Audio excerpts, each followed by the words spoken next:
Il est devenu un fleuriste reconnu.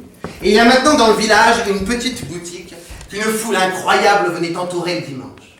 Acheteurs venus d'un peu partout, qui se mêlaient au badaud et se bousculaient pour atteindre les premiers l'objet de son dur labeur. C'est au milieu de cette foule que le mouvement rendait pareil à l'eau, qu'il vit lors d'une journée chaude et ensoleillée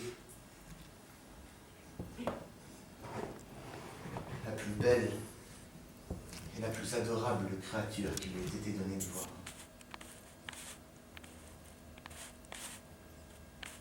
Elle se frayait timidement un chemin à travers la foule. Elle marchait d'un pas léger et gracieux.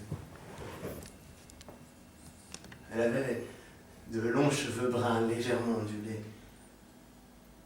et un joli grain de beauté sur la joue droite. Quand elle passa devant l'échoppe et qu'ils se croisèrent, il découvrit deux yeux en amande, pleins de malice et de vie, qui lui lancèrent un regard si tendre et si charmant qu'il ne put s'empêcher de sourire. Ce sourire lui fut renvoyé timidement, mais si délicatement, qu'il sentit son cœur s'ouvrir en deux et ses bras dégouliner le long de son corps. De leur première rencontre, ils se virent bientôt tous les jours. Et pour la première fois depuis longtemps, il se sentit apaisé. Elle comprenait sa soif. Elle aussi voulait s'extraire du morne quotidien. Et quand ils étaient ensemble, de quotidien, il n'y en avait plus.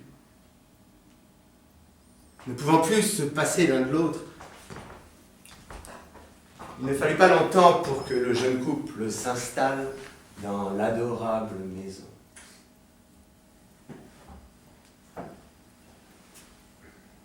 Et comme il fallut que cette maison ne soit plus seulement la sienne, mais devienne leur maison, ils décidèrent de la peindre, de la meubler et de la décorer ensemble.